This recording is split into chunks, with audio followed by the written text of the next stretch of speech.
Dan untuk saya ini bukan satu rumor, ini sungguh-sungguh terjadi.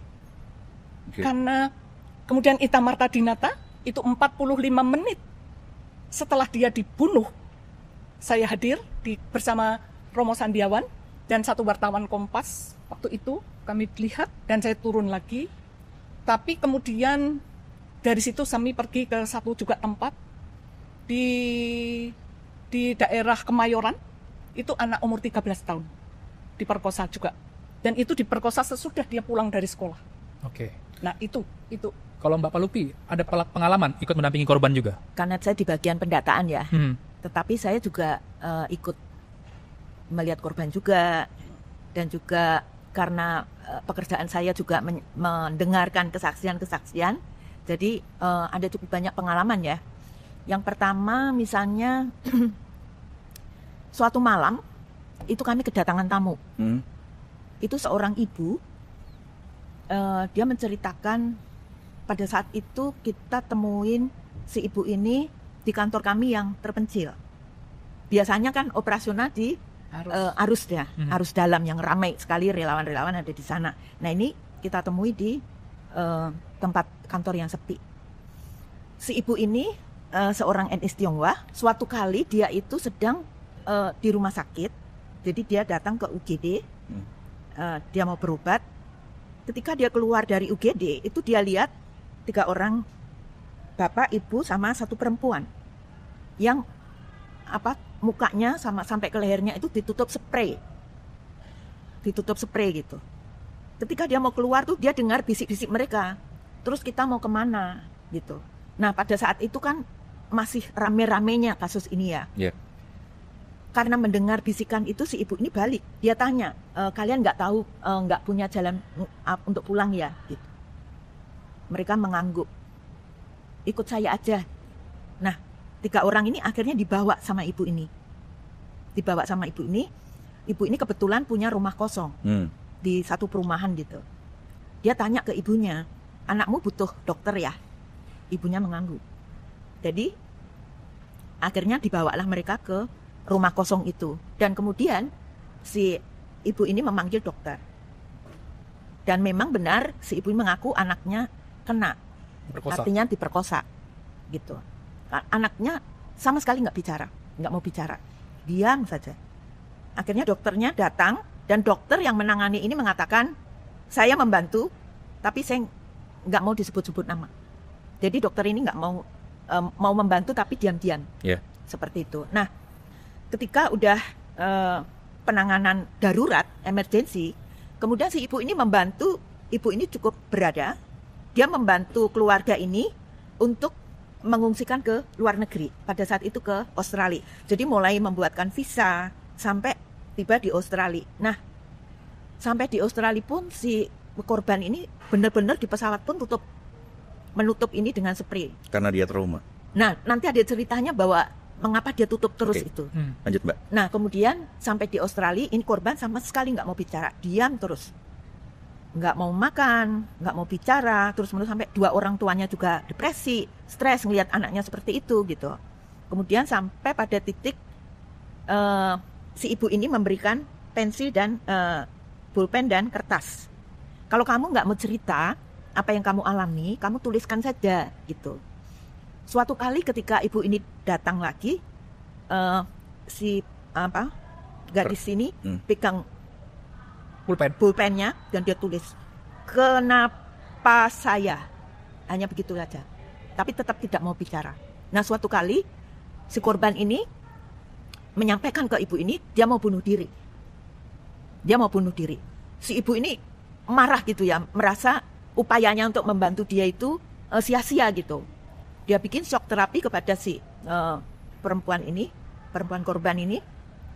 Dia bilang, saya besok akan saya bawakan racun gitu. Mungkin kamu memang tidak layak untuk ditolong gitu. Mungkin leluhurmu, mungkin nenek moyangmu dulu melakukan kejahatan yang menciptakan aib besar sehingga kamu mengalami seperti ini. Kamu lihat kan waktu ngurus visa, begitu banyak orang yang ingin mendapatkan bantuan untuk keluar. Dan kamu punya kesempatan, sekarang kamu malah mau bunuh diri gitu.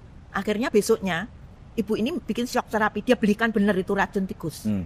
Dia serah, ini kalau kamu mau mati, gitu diserahkan. Ketika pulang ibu ini nggak bisa tidur.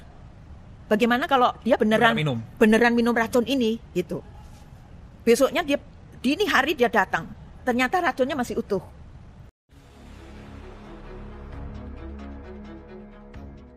Hierarki hukumnya. Nah, wakil presiden bekerja berdasarkan instruksi atau petunjuk dari presiden, seperti itu. Iya. Jadi kalau menteri kan ada permen. Ada permen kan? Ada Kepmen. Tapi kalau wakil presiden nggak ada, perwapres nggak ada. Nah, jadi tolonglah bijak dikit, cerdas dikit jadi orang. Jadi tolonglah, tololnya itu dibuang jauh-jauh. Kalau nggak tahu belajar, jangan malah sotoy gitu loh. Ampun deh ah. Itu yang tadi buat aku apa di roomnya Fahmi. Kau kasih pula panggung sama Jelamitan sama Solikin. Boleh lah kalau mau bercanda, ya nggak kayak gini juga. Ini penontonnya rame, kok terus dikasih panggung sama orang kayak gini. Jadi Gibran itu hanya, Gibran, tolong ambil sepatuku, pakaikan sepatuku. La ilaha illallah. Kok aduh dikasih panggung sama orang kayak gitu. Itu tadi yang aku kesal di room. Aku lebih bagus nyerang hostnya daripada aku nyerang Jelamitan, karena nggak guna loh, nggak sampai otaknya gitu. Nah, gak sama lucu, kayak bercandanya nggak lucu gitu ya, nggak lucu, sama kayak di Komalnya siapa waktu itu kalau nggak salah, ada Gaeks, ada Oncom, ada siapa lagi ya, ada siapa sih, alah kok aku jadi lupa tiba-tiba kawan itu, alah macan unyu macan. Terus aku ceritakanlah seperti yang tadi, bahwa kita apa sih, kita ini siapa, representasinya Prabowo kalian, saya representasinya Jokowi. Terus kalian merasa kalian itu mewakili Prabowo gitu. Terus aku diginikan, kakak jangan nasihati kami, nasihati itu termul la ilaha illallah. Kayak gini rupanya kalian, ke apanya aslinya begini, aku bilang. Diturunkan aku asli, dibuang aku, di kick. Berarti aku tahu lah bahwa kumis, Gex, macan unyu-unyu, aduh, nggak lebih dari inilah, nggak lebih dari komunis juga jadinya jatuhnya. Iya bener. Ngumpulnya Kalau sama kayak gitu banteng sama onta ya. Kalau kayak gitunya kalian, aku udah bilang, aku di sini, oke, aku loyalis Jokowi, tapi aku tidak representatif dari Jokowi loh. Bukan berarti aku apa yang kusampaikan di sini ini mewakili Jokowi atau Gibran. Enggak loh, mewakili hatiku sendiri, pribadiku sendiri. Sama juga kalian. Emang kalian mewakili Prabowo? Kalau kita sama-sama mewakili mereka, kita nggak akan gaduh kayak gini. Sama kayak dibilang Brewok tadi, aku bilang, kakak jangan nasihati kami, nasihati Termul. Sana kakak turun katanya. Ya ampun, aku di-kick Prabu. Aku di-kick, anjir. Oh berarti kayak gini ternyata kau. Terus sekali lagi di grupnya si Gek, dibikinnya gambar Jokowi yang kayak apa itu, astagfirullah, Gek, kau ternyata kayak gini. Terus dia bilang, saya di bawah itu, Mbak Mula, saya di bawah itu nonton itu. Tahu, waktu yang kakak diserang-serang, foto Pak Jokowi Manyun itu kan? Iya, saya di bawah. Iya, aku bilang, kalau nggak suka narasi si Dedi, kau serang si Dedi. Jangan kau pikir aku juga suka narasi si Dedi. Si Dedi itu juga tidak representatifnya Jokowi. Dia tidak mewakili Jokowi. Dia itu tidak mewakili siapa-siapa. Dia mewakili diri sendiri. Sama dengan kalau kau suka Prabowo, itu hanya mewakili diri kau sendiri, tidak mewakili siapapun. Sama dengan saya. Kalau saya mewakili Jokowi, saya suka sama Jokowi, cinta Gibran, itu mewakili diri saya sendiri. Kecuali nanti pada saat di Pilpres ada lagi kontestasi.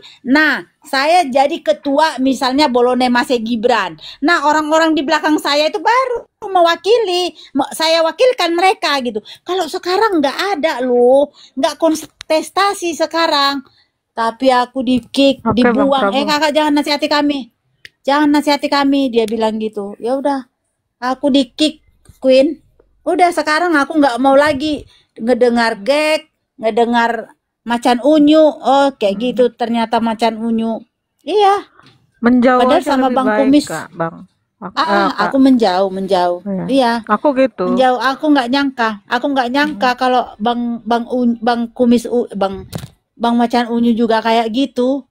Padahal kami dulu sama bareng-bareng nyanyi-nyanyi sama Bang Kumis. Bang Kumis yang bukan Dimas. Sampai pagi kadang-kadang kita ngobrol santai, seru gitu. Kok lari ke sini kok jadi apa ya? Kok nggak rasional gitu ya gitu. Aku nggak gitu juga lah. Seloyal-loyalnya aku ke Jokowi, aku masih rasional lah gitu.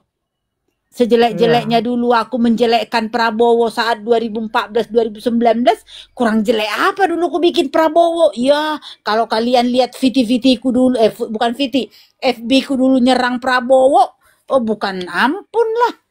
Tapi itu kan dulu. Saat kita emang perang, memang begitu harus dikondisikan. Harus saya kondisikan begitu. Ya kalau enggak, bukan perang namanya. Teman. Nah sekarang teman malah kalian perang-perangin. Kan gitu. Ini sekarang. Makanya gini, jadi kita kasih. Udah nggak layak ya. Saya lihat komal-komal. Apalagi ketika yang mungkin yang termasuk yang keras itu saya ya kan. Menyerang secara pribadi, ya sudah, saya buka live sendiri aja, fokus Prabowo Gibran gitu. Iyalah.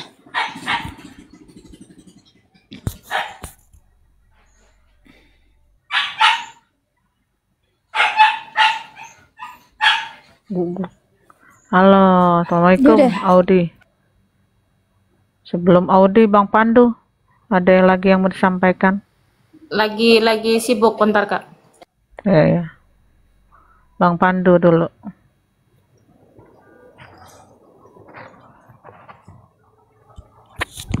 Ya, kalau keinginan Pak Jokowi bagus, cuma kalah dengan keinginan kekuatan politik. Ya, Pak Prabowo, Pak Jokowi sendiri kalah, apalagi cuma kita ini. Bukan siapa-siapa, dia presiden dulu, ya. Jadi Pak Jokowi punya keinginan bagus, cuma kekuatan politik menginginkan pasangan yang lain. Nah itu, dan itu harus diterima juga karena itu mereka, memang aturan mainnya begitu, melewati partai politik kita bisa menjadi calon. Seorang Jokowi saja tidak bisa mewujudkan dia punya cita-cita, menginginkan pasangan Prabowo dengan Pak Ganjar, apalagi kita kan, ya itu.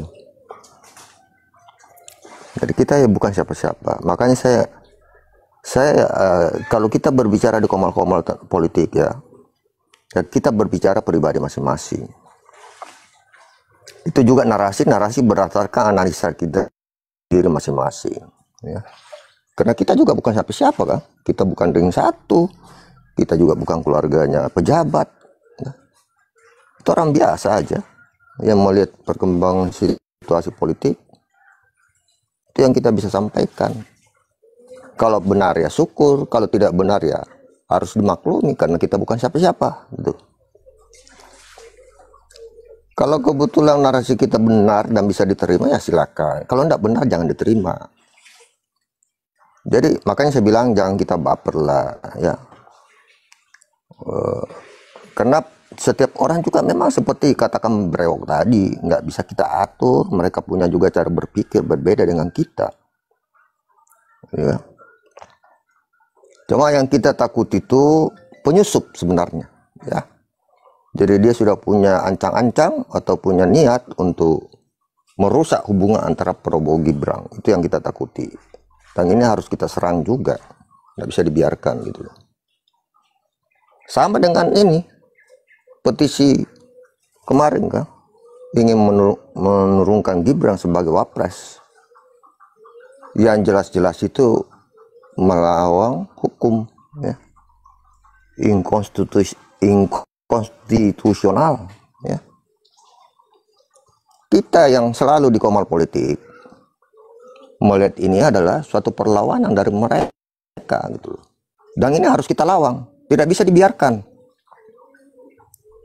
Karena sebenarnya mereka juga tahu bahwa ini melawan hukum. Ya. Tetapi kalau kita biarkan saja, kita tidak melawan mereka, artinya kita menganggap itu sebagai suatu kebenaran. Ya.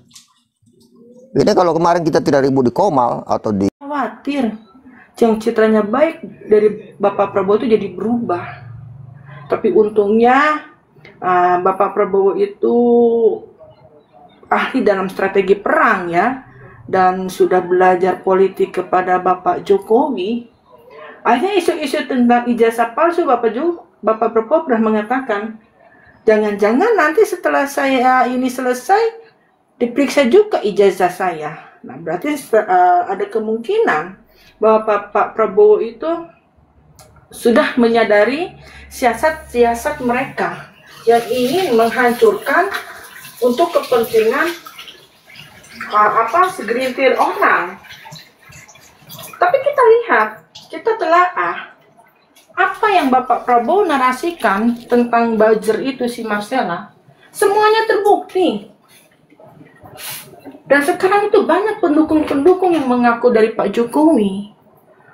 Banyak orang yang mendukung, mengaku Bapak Prabowo, padahal mereka itu ialah untuk menghancurkan kita. Biar kita ini ricuh, biar kita ini berang.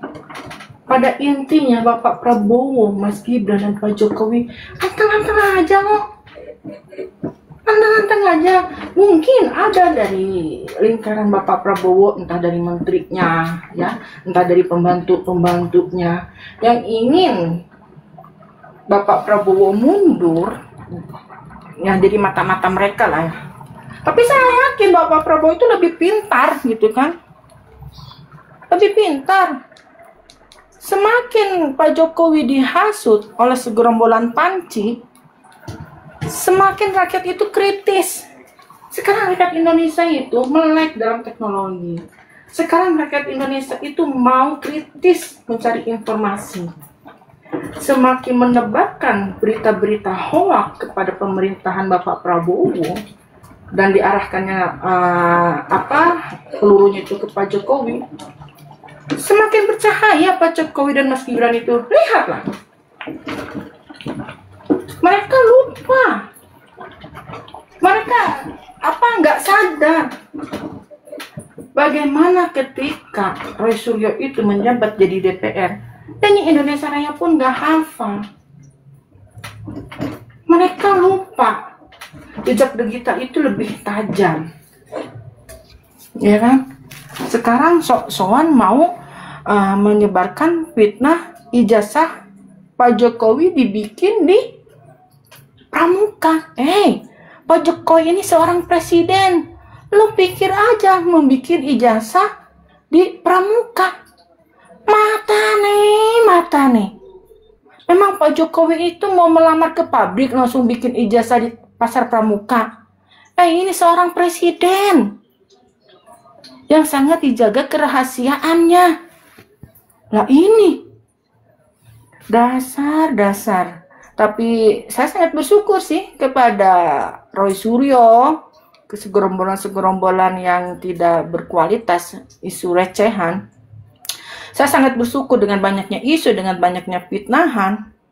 Bapak Prabowo, Mas Gibran, dan Pak Jokowi itu tetap teguh.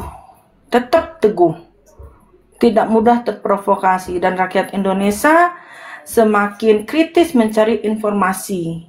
Begitu aja, Kak Host, silahkan ke yang lainnya. Makasih Kak Pesona V. Kayaknya Kak Audi masih ini